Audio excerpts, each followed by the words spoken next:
From the New York City area, welcome to the Badass Counseling Show, where the master badass himself, Sven takes you deep and gives balm for the soul, baby.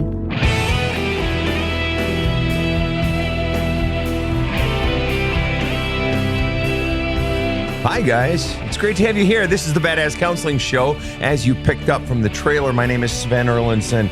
I am the host and executive producer of this show.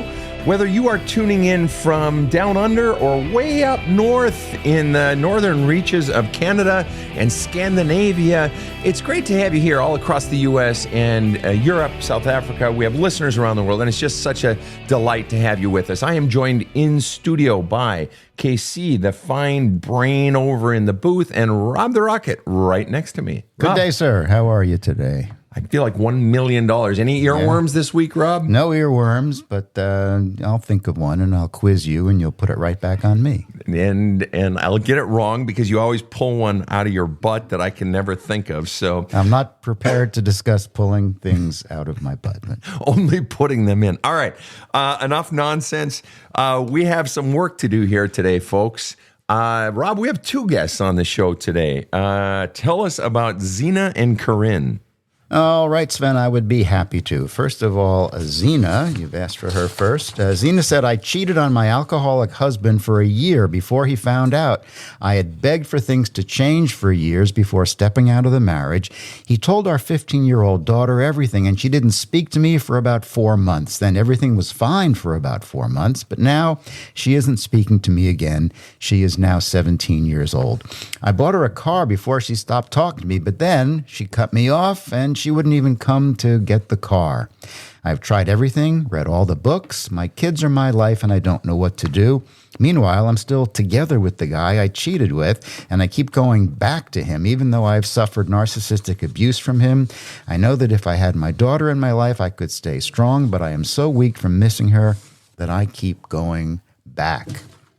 That's her story. Then Karin wrote into us, and also a cheating story. She says, I was in a marriage for 18 years and was cheated on, I'm sure multiple times, but the one that I found out about ended the marriage.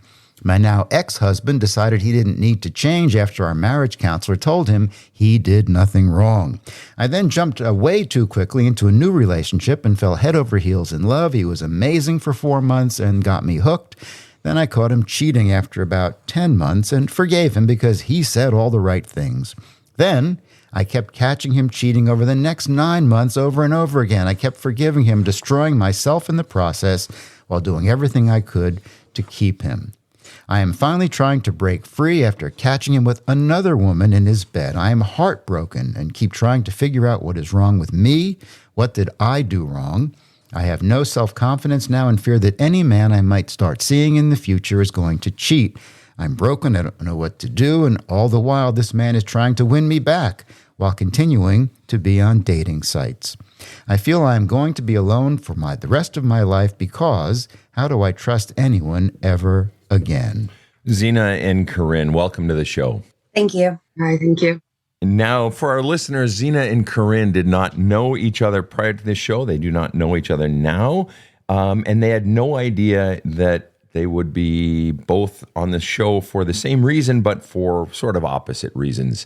One cheated, the other was cheated on. Both are presently in a state of wanting a guy, being with a guy that came subsequent to the cheating stuff. Both seem unable to break away from what is clearly poor treatment towards them.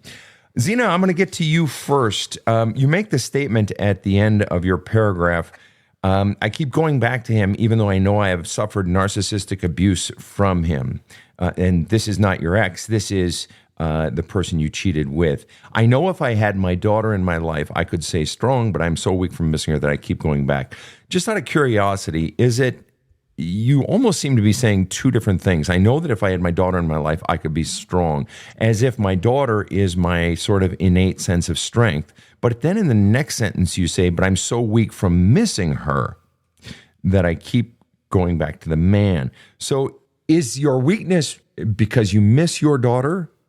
Or is your daughter your actual source of strength in life? No. So I realized what's wrong with that statement. My daughter is absolutely not my source of supply or, happiness or anything in my life. I just truly miss her. So that statement's wrong. When I typed it out, it was pretty quick and. Okay, fair enough. And yet, no, that's fine. I appreciate you clearing that up. And you said, so then going back to the timeline, thank you for clearing that up. Your daughter didn't speak to you when she was 15, and that lasted 4 months. Then everything was fine for about 4 months. So that's a duration of 8 months, and now she isn't speaking to me again. She's now 17. So we went from age 15 to 17 in the span of what seems to be 8 months, but I'm guessing the dates are a little bit fuzzy in there, and that's fine, not the point. But she has been out of your life for 4 months, doesn't even want the car you bought her. Okay, that's somebody who's pissed at you if she doesn't even want a free car. It's been 4 months, but you say about this guy, I'm still together with the guy I cheated with, and I keep going back to him after I've suffered narcissistic abuse from him. When did you start going back to him? How long ago was that? 2 months ago? A year and a half ago? When did that really start? So things started getting bad last September. That was after, we had been seeing each other for 2 years, and that's when he started to change. But I went back multiple times since then. Okay. And so then narcissistic abuse that you speak of was not happening prior to September of 2023. No, not at all. Okay. So then in September 2023, it starts, you stay in it, and you've gone back to him many, many times. But you say that your daughter only left you, pushed you away 4 months ago. Well, 4 months out of August, from August would have been, February, March, April.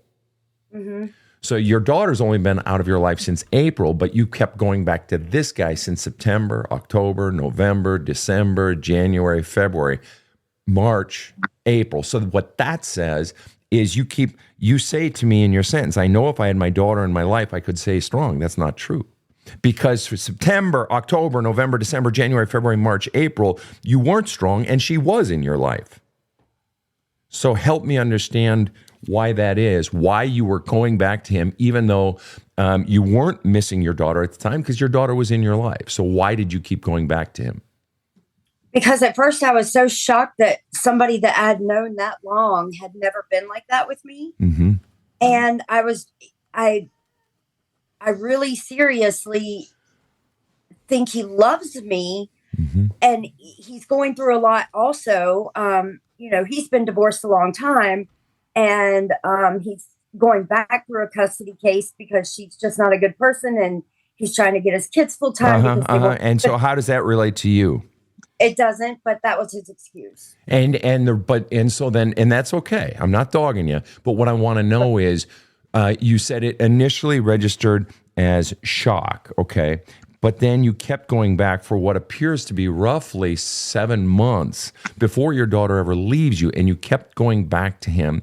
Did the shock ever wear off, or did it evolve into, but I just want him, I'm going to believe his stuff, and I'm going to keep tolerating his bullshit because I just want him so bad because it feels so good, because you had an alcoholic husband, and it was so bad you felt justified cheating, which is a separate issue we haven't even touched on yet.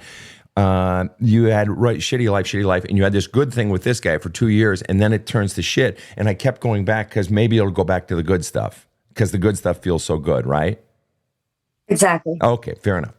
And then, so then you sort of bring up a bunch of things in here, and I just want you to prioritize. You mentioned the cheating, that you cheated on your alcoholic husband and had begged him for years. Then he tells your 15-year-old daughter, and you lose your daughter. So you had a bad marriage in which you cheated. You had your daughter leave you and now leave you again, and is clearly very angry and hurt. And then you have this guy that you love or have very strong feelings for, who treats you like shit, and you can't keep going back.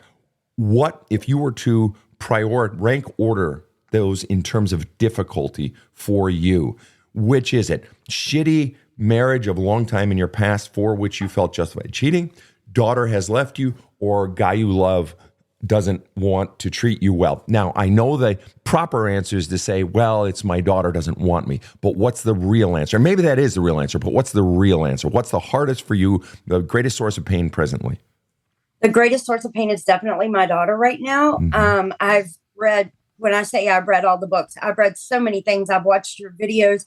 I have done heartfelt apologies for all these specific things, very specific things. That's how I got her back the first time. I have owned all of my shit. I have humbled myself more than I ever wanted to humble myself, because in some ways I feel like, I mean, I was done wrong in a lot of ways also, but I put all that aside and I pushed all the wrongdoings that were done to me aside and owned my shit. Owned your shit to your daughter?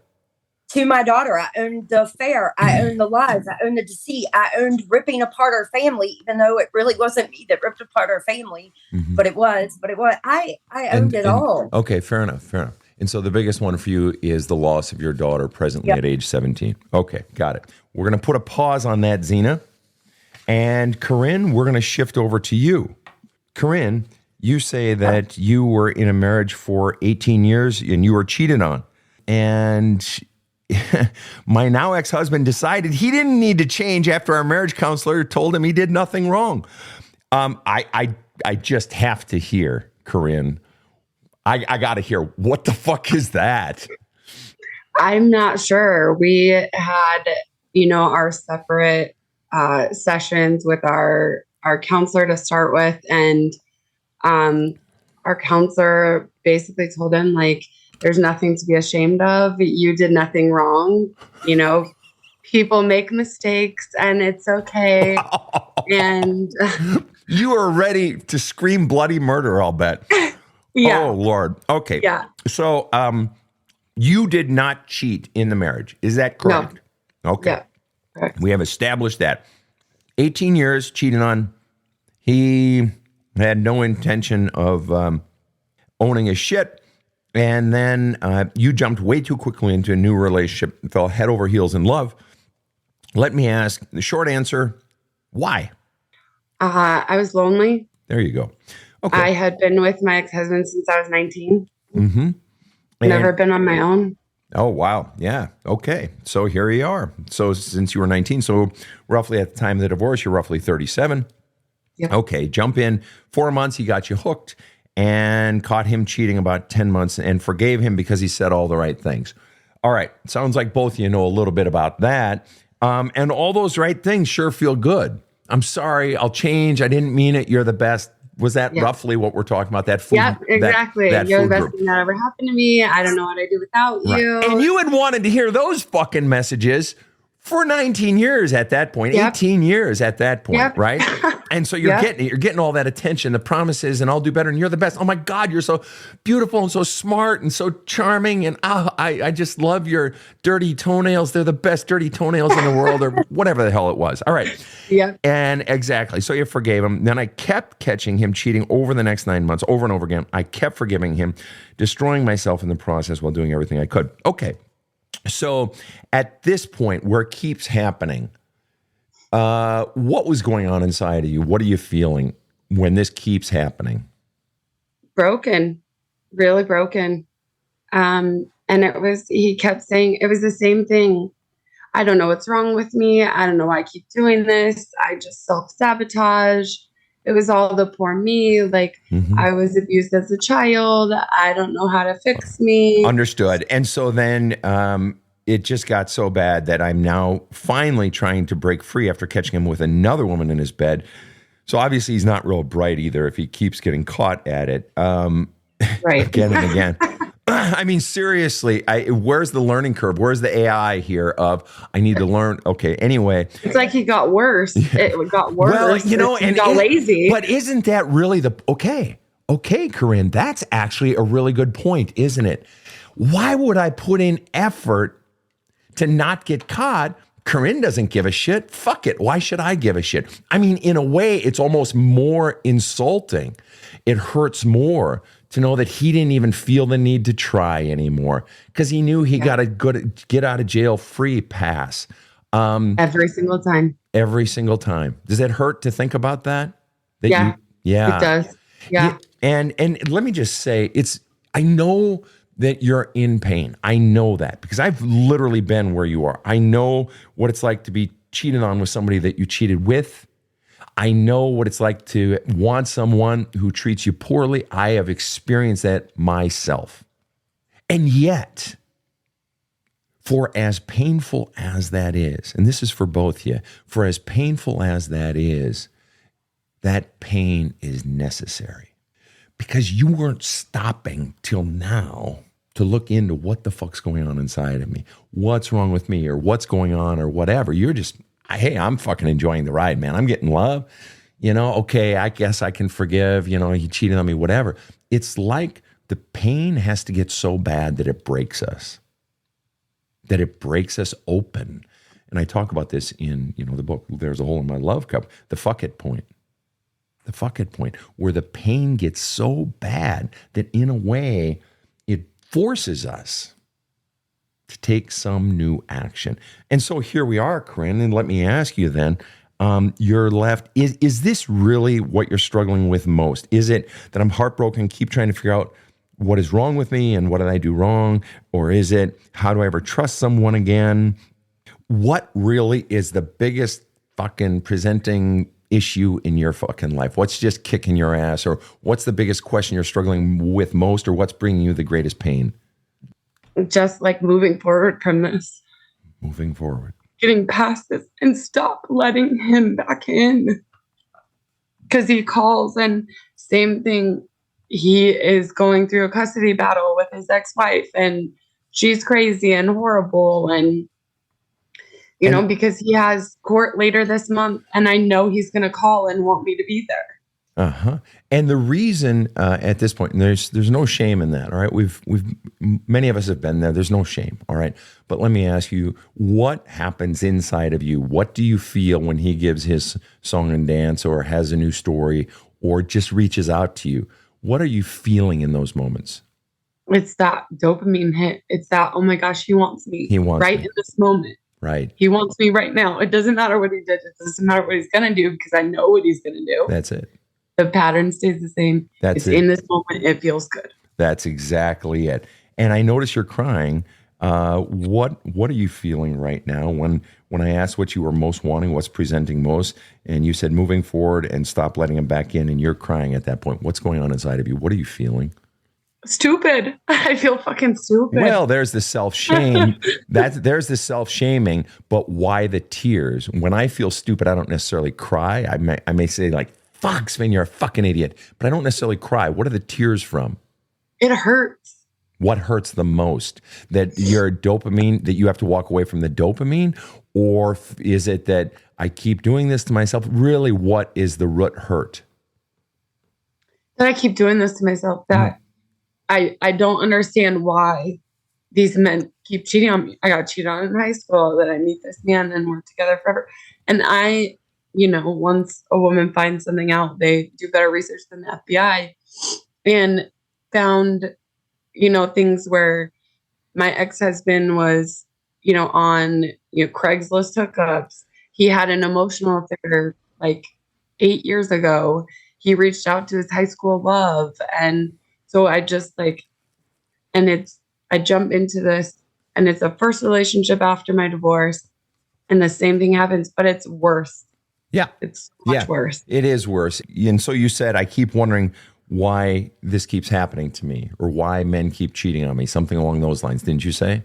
Yeah. Right. In this case, it's going to hurt to say, and I'm not trying to be hurtful, but he keeps doing it to you because he can. Bullies bully because they can. Yeah. No one's fucking stopping them. And so the root cause isn't that anything is wrong with you, per se. A beautiful, smart, wonderful person.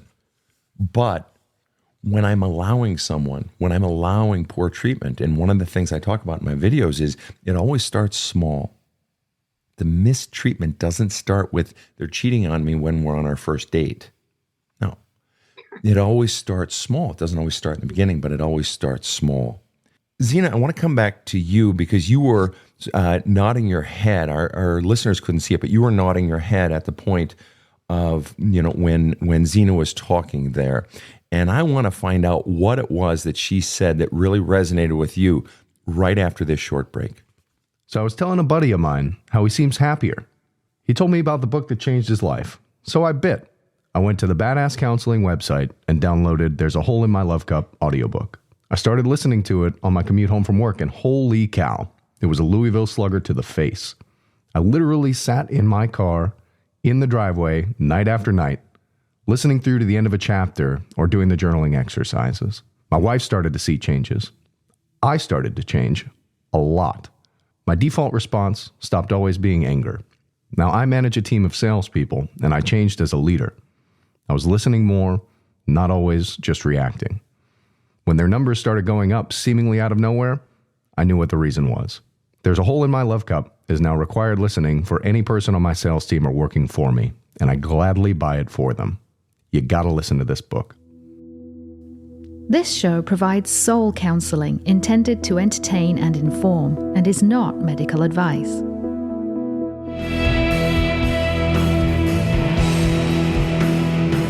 Now, back to the badass. All right, Zena, tell me what was going on inside of you. Something registered, something connected when Karin was talking there. What connected? The dopamine hit, the in the moment feel good. Her pain, because I get it. And yeah. Right. You wonder what's wrong with you. Right. Why have I read the books and done a lot of work and keep trying to do work to be the best version of me for my daughter? But I feel like I'm just spinning wheels. Mm-hmm. And then I want the dopamine hit of somebody actually wants me, because my daughter doesn't, and I don't know why. Is it reasonable to assume that your daughter doesn't want you, as you say, this person you've cheated on, this person that you've had this relationship with, by the way he's treating you since September, is treating you almost as if he doesn't even want you, like you're just, forgive me, like you're trash that he can throw away and mistreat and do whatever the hell he wants. And your husband didn't want you insofar as he didn't treat you well, right? If we want something, or if we love something, we treat it well. Rob is really good to his cat, and he's good to his wife and so forth, because he loves them and cares about them. Okay. Mm-hmm. So your daughter doesn't want you. The person you've been seeing doesn't want you, keeps picking you up and throwing you away. Your husband didn't want you. Is it reasonable to assume that trajectory, taking today and looking backwards, taking today and looking back, daughter doesn't want me. The man I've been seeing doesn't want me. My husband didn't want me. Is it reasonable to assume that trajectory goes even further back? Were there people even further back in your past who didn't want you?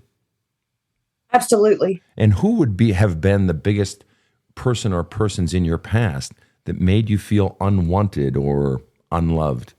My very first relationship was 6 years, and it was at the age of 14 until 20. 14 until 20. And so you're in a relationship at age 14, which I was in a relationship when I was at 13, and then 14, then I think 16, 17, 18. And it's quite a powerful thing when you're a teenager, on top of the hormones and the nice words and holding hands and the kissing and the notes and all that. It's fantastic. And you said you're 14 to 20 and you're feeling unwanted, unloved by this person, right? Mm-hmm.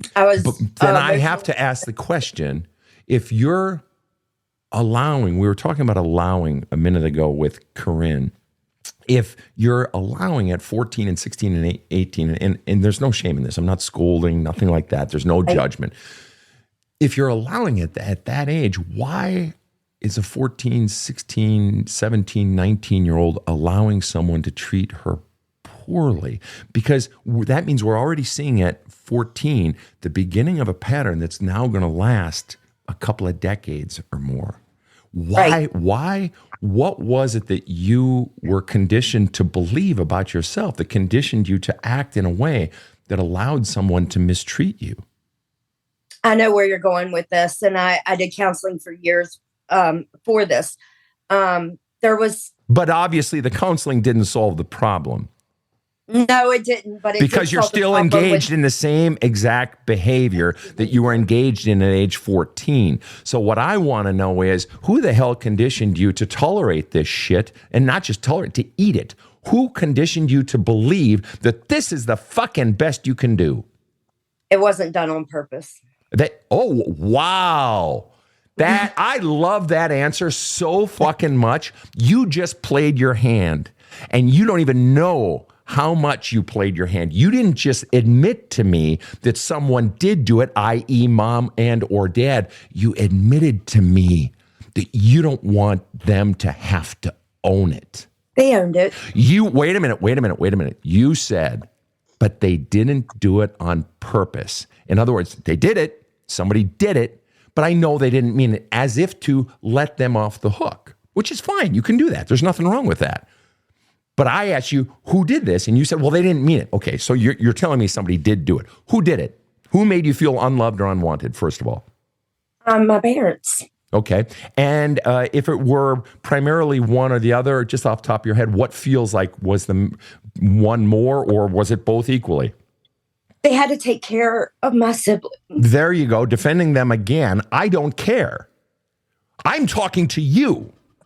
I'm trying to help you. I'm not trying to help your parents. I'm not trying to defend or take care of or understand your parents. I couldn't give two fucks because you were a child. They had infinite power relative to how much power you had. You literally had zero. So now, once again, which one was it more, or was it roughly equal that they both made you feel unloved and unwanted? And you are crying hard, and I want you to let it out right now. What the hell is going on inside of you? What are you feeling, or what are you seeing? Talk to me. I don't know. I just want to defend them. Of course you do. That's what you were conditioned to do. And I don't doubt that you love your parents. Nothing wrong with loving your parents. Nothing wrong with that. I don't doubt you love them. And I don't just doubt that you want to defend them. But that's the problem. Since you were a child, you've been defending the parent at the expense of the child. And that's a no-no. That's a no-no because that child was defenseless. Let me ask you one question. I'm going to pick a random age between 0 and 14 when you start exhibiting actions that you've spoke of. There may have been other ones. I'm going to pick a random age, 7 years old. What could a 7-year-old possibly do to justify her believing she is unlovable and unwantable, unloved and unwanted? What could you have possibly done at 7 years old to justify that? Nothing. And yet we're defending the parents for the pain of the child. I am not disputing that your parents did great. I'm not disputing that your parents were lovely people. But nonetheless, there were two of them. They had more power than the child. The child was utterly defenseless and in need of one thing above all else: love, in the form of protection of the soul and the development of the person, love in the form of food on the table and all those things too, but just fucking love. And you were left feeling unloved and unwanted. Fucking A right, you're crying right now. You've been defending your parents your whole life because that's what children oftentimes are conditioned to do. Oh, they didn't mean it. I had a lot of siblings. I had 5 older siblings. How many do you have? 20? One. Okay, fair. Okay, so there are 2 parents and there are 2 kids. There was a comedian once back, I think it was the 80s or 90s, Rob, who said, you're not really a parent till when mom and dad are married, you're not really a parent till you've had the 3rd kid, because all of a sudden there's no one to take care of that 3rd kid, right? Okay, I come from a family of 6. And I'm working on my article for August for the newsletter, for the website that we send out to all our followers, and it's on depression and anxiety. And it's exactly this. We had 2 parents, 6 kids. Everybody needs attention, and dad already came in at a deficit. So he didn't have a lot of attention to give, but it doesn't matter. I don't give a shit. The child is the child. You made a decision to bring this child into the world, which means you have a responsibility not just to feed them and clothe them and protect your little girl from all the little boys that want to get in her pants when she's 13. Although nowadays it's the opposite. All the girls are crazy and the boys are running scared. Point is, it's more than just food, clothing, and protection. It's love. Love. 2 parents and 2 kids? Are you fucking kidding me? Not trying to be a dick or anything, but are you fucking kidding me? Right. And isn't it fascinating that the family myth that you're trying so hard to protect is that mom and dad did their best, and they did their best, and they did their best. And so, do you know what that causes a person to do? Whether they are 8, 18, or 38, or 58, well, they did their best, and mom and dad did their best, is that causes the child, the adult child, to stuff my feelings down. I don't matter. Mom and dad are more important. I need to defend them. My feelings don't matter. And you wonder why you are acting in patterns now that say, I don't matter. My feelings don't matter. I need to defend this person that I love. My feelings, it's the pattern you've been living your whole fucking miserable life. Accurate or inaccurate?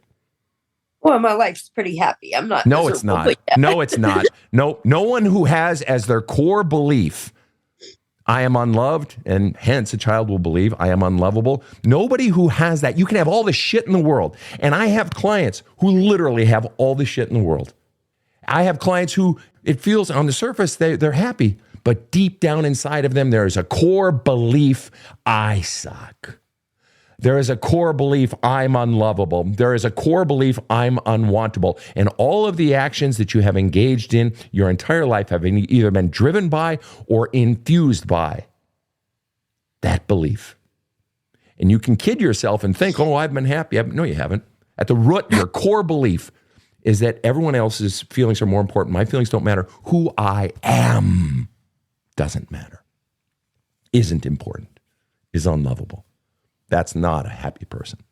I don't give a shit what smiles we put on our faces just to get through day to day. You've had to do that, haven't you?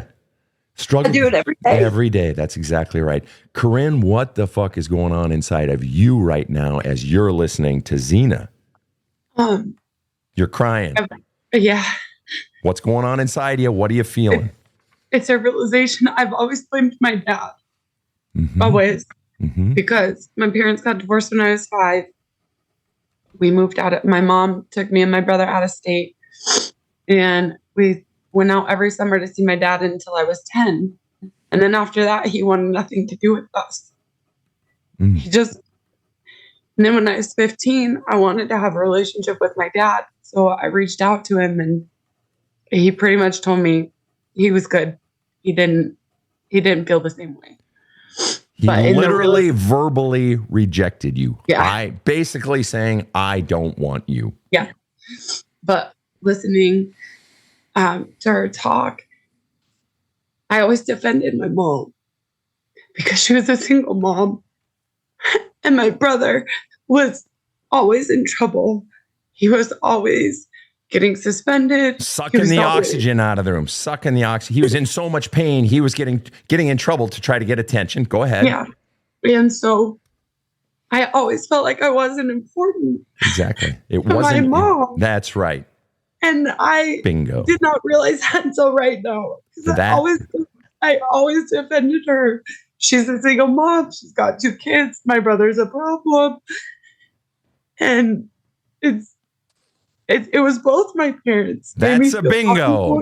That's a bingo. Yes. What are you feeling right now in this new realization that you've never had before? And it's hitting you while listening to Zena, learning from her story. You're listening to her. You have this realization like, what's going on inside of you right now?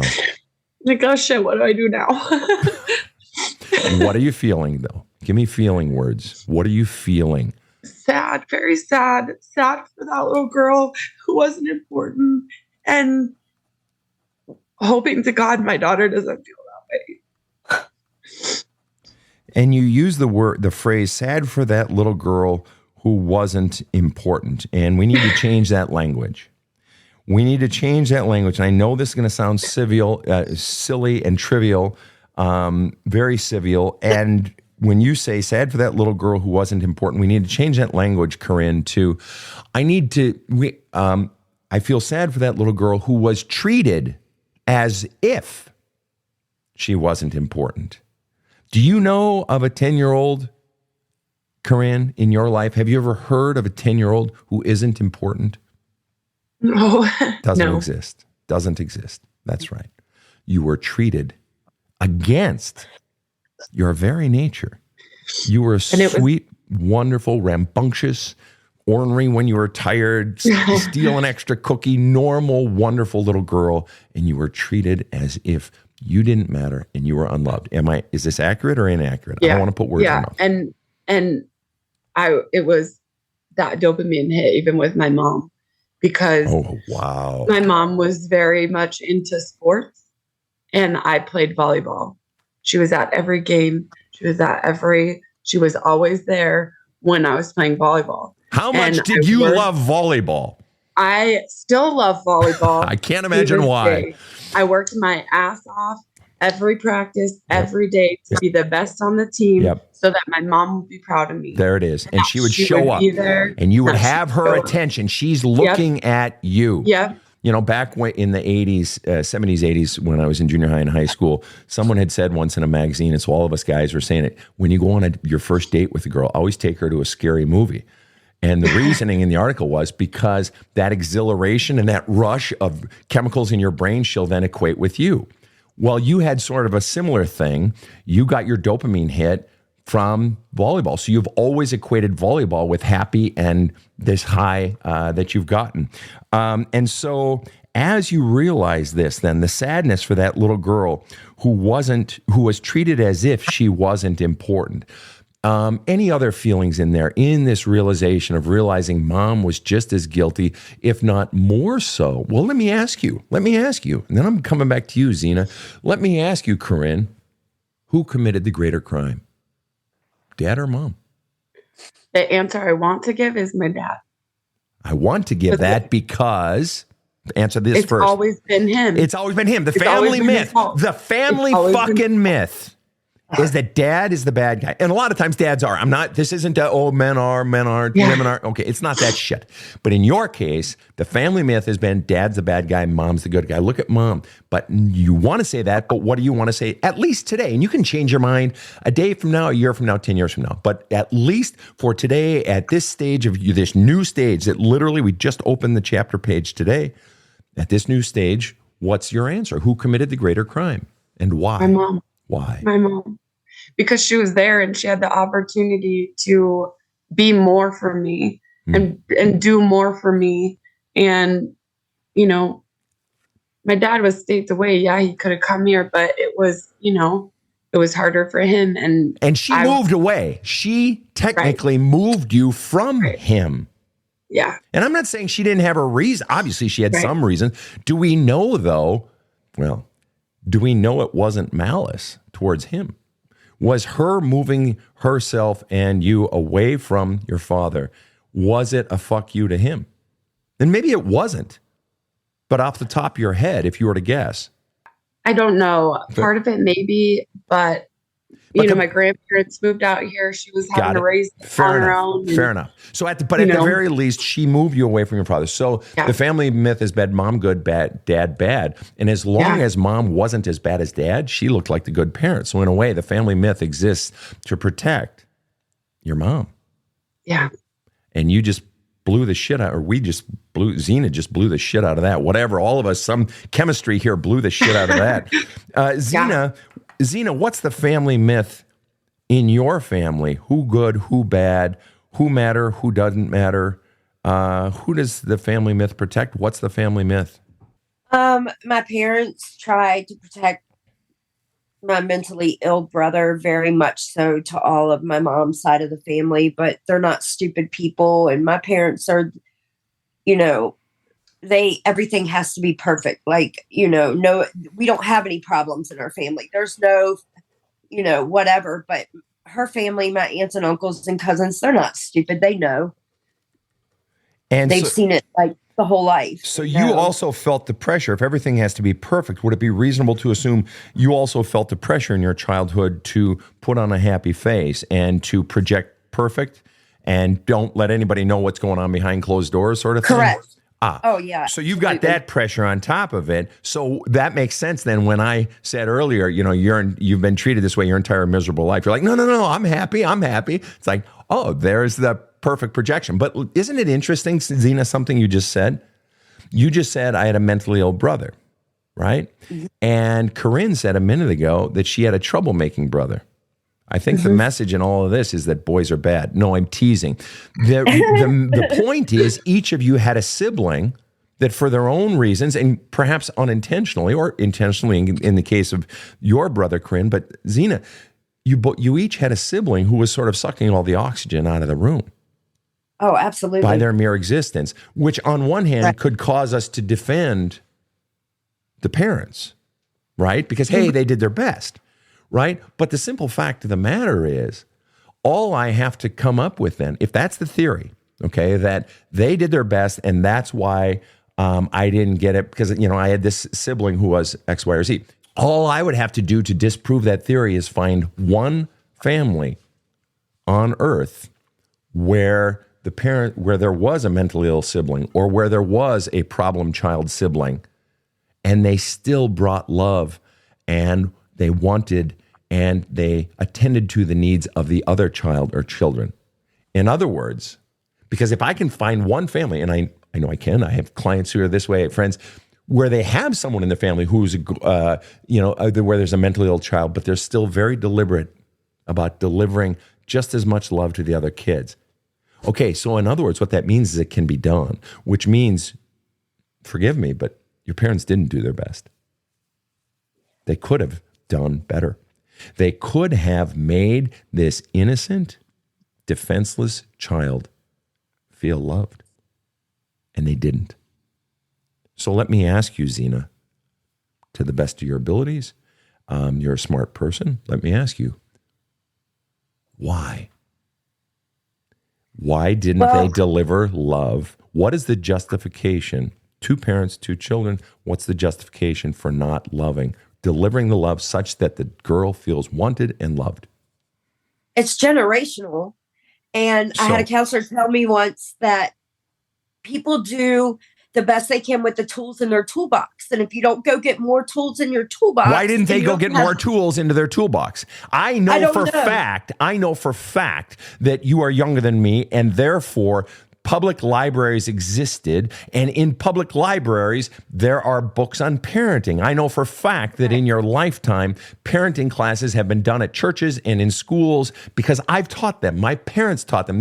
They raised me on parenting books that were written in the 40s. The resources were there, so why didn't they do better if the resources were there? I don't know. That's why I tried to do all the resources so I could put more tools in my toolbox. Gotcha. I want to know what the justification is, though, for them not delivering love to a 7-year-old girl. What the reason is that they didn't bring her love, didn't make her feel wanted. What's the reason? They weren't taught love and feeling wanted either. And isn't it fascinating? Your default is still to excuse their behavior. I'm not excusing it. I'm just saying that's perception on their reason. That's fair. Then what I'm going to say is there's no good reason for it.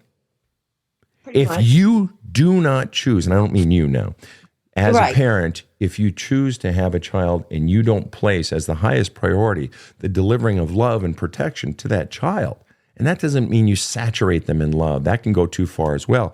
But if that you're making one child a priority over the other, it's going to bite them both in the ass. And it's bitten you hard over decades of acting the very belief that you were taught. And the belief was, I don't matter. I'm not loved. And if a child isn't loved, do you know what the child's little brain does? It does exactly what Karin wrote so perfectly in her little write-up for us. The child's brain says basically that I've been pushed away by this guy, and I'm heartbroken and keep trying to figure out what's wrong with me. Exactly. That's what a child's brain does. If I'm not receiving love, the child's brain says, I'm unlovable. And I mean, we can understand that as adults. It's perfectly understandable, logical, reasonable that a child would think that. So if you're not receiving the love, you're going to begin to believe I'm unlovable. And at the root of both of your core beliefs is the belief I'm unlovable. I don't matter. I'm not important. And therefore, if that is my core operating principle, I am going to engage in, attract, and tolerate and allow relationships where I am treated in ways that confirm my core belief. See, here's the problem for both of you. When you were growing up, you got your love cup and you got shit put into your love cup. Maybe you weren't outright beaten or told you're dog shit and you're never going to amount to more than a whore or something. It's not that. It comes in so many different ways, as we just saw with both of you. It comes in very, sometimes insidious ways. Corinne had a father rejecting her, but she also had a mother that basically was, teaching her these messages that she didn't matter. Well, that's like putting shit or manure or dog crap into your love cup. Okay? You were getting that, but you were also getting some love poured into your love cup. So you get some dog shit and then you get some love. Then you get some dog shit and then you get some love. Therefore, what's the human brain going to do? Equate love with dog shit. Therefore, if you have love that's just love, you wouldn't know what to do with it. Furthermore, you wouldn't trust it. It would be like, well, when's the shit coming? I know something's going to change. You wouldn't believe it. You wouldn't trust it. You want it. I don't doubt that you want it. But you wouldn't believe it. You want to know why? It's so fucking abnormal to you. It's so fucking foreign to you. It's like you fucking talking to a Martian. You wouldn't know what to do. That just like Karin equates volleyball with dopamine and high and happy and love, you guys equate love and pain. They go together. That's the problem. And it's driven by the belief that I don't matter. I'm unlovable. I'm not wanted. Therefore, I'm not wantable. So Karin made an admission. And so I'm going to put the same question to you, Zena, for you personally. And there's no right or wrong answer. All right? No right or wrong answer. Who committed the greater crime, mom or dad? I mean, they were together. So I'm going to say both. Fair enough. Fair enough. They're still together. God bless them. That's great. And, and this is one of the challenges. Perhaps when we have a good relationship, when we're in our 30s, 40s, 50s, 60s, we have a good relationship with the aging parent or a better relationship. But in order to heal ourselves, we have to slay. We have to see, acknowledge with open eyes, with wide eyes, the parent of our childhood. And those can be two very different people. Correct. And so we have to slay the parent of the childhood. You never, ever, I will never push anyone, not you guys, not a client, to confront a parent. If you want to, that's up to you. But you don't need to do that in order to heal. Deep down. But you have to go down and look at what the fuck was really going on there. Because both of you, to some greater, well, both of you actually, have been defending a parent or parents your entire life at the expense of 7-year-old you. Now, that's not a fair fight, is it? That's like Karin's marriage counselor saying, your husband was justified. No, that's good. He didn't do anything. I mean, it's just fucking ridiculous. Defending a child or defending an adult over a child when the adult had responsibility for the child, that's not okay. That's wrong. That's ganging up. That's bullying. And until you guys come in and save the day, sort of reparent is the catchphrase, until you go back and reparent that 7-year-old you, you're still basically telling that 7-year-old you, fuck you, you don't matter. You are confirming it. Because you so are conditioned to protect the parent, which now gets to the one more deep question that I want to hit with both of you, and it's simply this. Zena, what are you still wanting from your parents?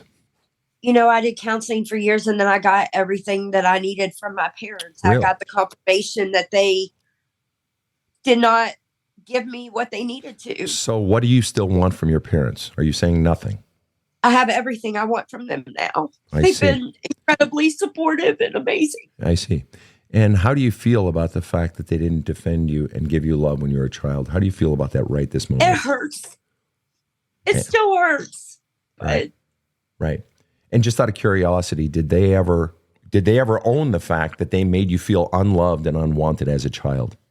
They maybe not. They couldn't have, because you weren't even aware of it until today.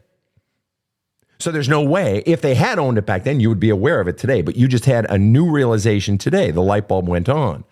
So there's no way they could have owned it. No, they literally haven't owned it. It's never been discussed. And I'm not saying you have to discuss it. If your parents, just miracle of miracles, showed up at your doorstep and rang the doorbell today, and they came in, and it was just the three of you talking, and they say, we've been doing some deep work, and we realize we supremely hurt you as a child. We see what we did.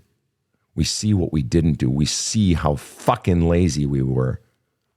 We see how we prioritized your brother over you. We see how we did not defend a little girl. We see how we allowed that to perpetuate. And perhaps worst of all, we see how we have gone all these decades and never owned that shit. Never owned that worst of worst things, that we left you defenseless and unloved. We see it, and fucking hell, there is no excuse. We have come to apologize with there being zero expectation of forgiveness. We do not expect you to forgive because what we did was unforgivable. We would 100% understand if you chose to not have us in your life. We are not coming for the sake of our relationship. We are willing to sacrifice that if it means healing. But for what we did, we have to atone. We have to show our true contrition. We failed you, but we didn't even fail you. We hurt you badly. Let me ask you, how would that feel? It would feel good. I mean, good's not a feeling word. Give me a feeling word, because feeling angry can feel good. Feeling sad can feel good. I don't know. Give me a feeling word. Do your best. Do your best. Acknowledged. That's not a feeling word. It would feel acknowledged. That kind of is. You'd feel seen. You'd feel acknowledged. You'd feel seen. Yeah. Mm-hmm. And that would feel good, as you said. That's right. So is it possible that deep down inside, you're wanting to feel acknowledged? You're wanting, that little girl has been wanting her whole life to feel acknowledged, because if I feel acknowledged, in a way, the pain goes away, or a lot of it at least. The pain that you've been choking down and defending your parents your whole life would finally be released, because in a way the wound has been tended to that they caused. So it's possible you are deep down actually wanting more. And it's possible you're never going to get it. So then the question becomes, well, how the fuck do I heal? But I want to ask you one more question, then I'm coming over to you, Karin. And it's simply this. Your default, when I asked you who established the pattern, who conditioned you by age 14 to act as if you are unwanted and unwantable and unlovable, and you said, but they did their best. And I called you out on that. So you were already naming someone conditioned you, and we discovered it was your mom and dad. But your reflex has been to defend the parent. And we see to defend the other person. And so what we see, in this case, the parent, what we see then is you've carried that pattern throughout your life of defending the person in charge, really, these people in your life. And now your daughter, you're wanting her approval. But isn't it fascinating? Even in your relationship with your daughter, you are, it sounds like, defending the parent. You. No, Okay. I own my shit. Okay. And would you say, and prior to our conversation today, actually at the beginning, you did say, and you said it just again recently, your parents did own their shit that they did to you. And then we discovered, oh, they didn't. Is it possible? I'm just asking if it's possible that there may be something unowned yet in your relationship with your daughter. Absolutely. And I've asked for her to tell me what that is, and I will listen with open ears. Right, but isn't it right? And that's great, and I respect you for that. But here's the simple fact of the matter: you're asking her to name something that she may not be able to name, because if someone had asked you, if your parents had asked you to name what it is they did to you yesterday, you couldn't have done it. Today you can, because now you see it. Yesterday, you didn't even have permission to look at that. Yesterday, the family myth was mom and dad did their best. Yesterday, the myth you've been living by for your decades of life has been they did their best. You guys, so if they had come to you yesterday, you would have said, you guys didn't do anything wrong. You're great. You wouldn't have even known it existed. I'm willing to bet that a 17-year-old, she's conscious of what she feels, but she may not be able to articulate it. Karin, to you, what are you still wanting from your parents? To be important. To be important. How would that feel? Relief. And what would you be relieved of? That thought, that fear of that I'm not important, that no one's going to love me. And if you felt relieved of that fear and that feeling that I'm not important and no one's going to love me, then what? I don't know. Because I don't know what that feels like. Poke through. Then what? If you were made to feel important, then what? By your parents. I could start to feel important to myself. Okay. And then what? If you started to feel important to yourself, then what? Not put up with this shit. You'd not put up with keep shit. allowing these people to treat me this way. Allowing men, friends, okay. everyone. Men and friends.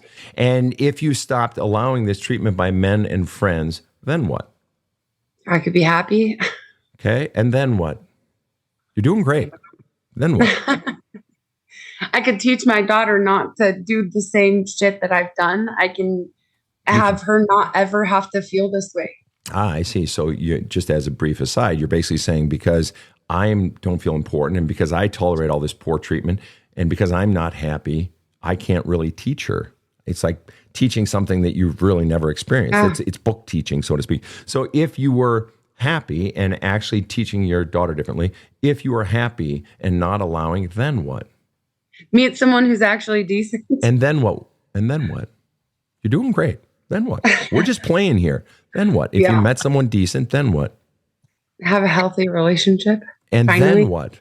What would the healthy relationship make you feel? Loved. Important. Loved, important. All right.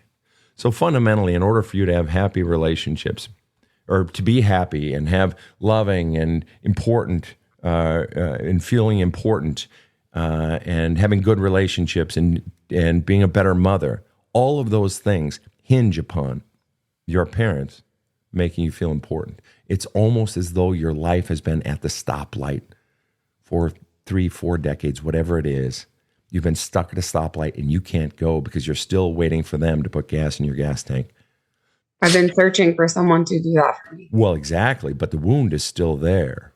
And the wound started back there. It's like you're in a jail cell and you've believed your whole life that mom and dad have the key to the cell when it's been in your pocket the whole time. And that's what what does the healing, you guys, just so you know, this will be the final thought I want to wrap up on. And I hope you guys will stick around after this show because I'd like to talk to you just a little bit more in the overtime. But naming the origins, it's not about blame. Everybody says, oh, don't blame your parents. That's not it. It's about just where the fuck did this come from? This not loving myself, this not insisting on being treated lovingly. And you said not just by men, but by friends. Okay, well now it's clear. It's across all platforms, except maybe work. Maybe you stand up for yourself in your work, not the point. But this was conditioned, this was taught to you. And by going to the origins and naming what really happened, even though we don't want to, and feeling the feelings, the emotional charges attached to those memories that have been buried so fucking deep, you didn't even see them till today. That's how deep they've been buried. Naming this shit, getting these feelings out, just letting it be what the truth is. It's like you're choosing to believe a lie because I don't want to look at the truth. I was a defenseless child. That's it. Period. End of story. That's it. Fuck me. To sit with that and feel the gravity of it and purge the memories and purge the feelings in your writing, in your journaling, in writing letters you don't send. That has the effect of healing the soul. That has the effect of pulling that key out of your pocket, putting it in that cell door and walking out, finally being able to go and create a life that is wonderful based on the fundamental notion, I am loved. That no amount of therapy is going to help if you don't get down to those core stories, those core truths. And isn't it fascinating the word you chose, Karin? I said, and what would that feel like? And what are you feeling? What would it feel like? And you said relief. That's exactly it. You both have been carrying the burden your whole life that you're the problem, that you're unlovable, that there's something wrong with you, and I'm sorry. There was never anything wrong with a 7-year-old child that would justify her believing she's unloved, unlovable, unwanted, unwantable, unmattering. There's nothing that child could do. There wasn't a damn thing wrong with you. You've been wonderful since the beginning, and you were taught a lie. Karin, Zena, I want to thank you so much for being on the show, and I hope you'll stick around for the overtime. Thank you. Thank you. You're very, very welcome. And what a treat. What interesting how those mesh together. Rob, any final thoughts? 99% I am sad yet hopeful. The other 1%, I'm not sure I agree that now 13-year-old girls are crazy and chase 13-year-old guys. But if that's true, I wish I was 13 years old now. Would have made life so much easier. All that rejection. All right. And of course, Casey is just shaking her head over in the booth. Thank you, ladies, so much for being on the show. Please stick around.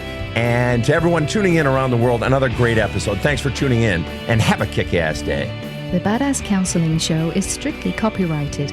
No copies may be made without the express written consent of the Badass Counseling Show, LLC. The Badass Counseling Show is produced by Karin Camparelli and Robert H. Friedman.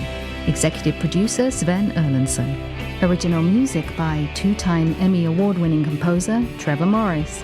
Have a kick-ass day.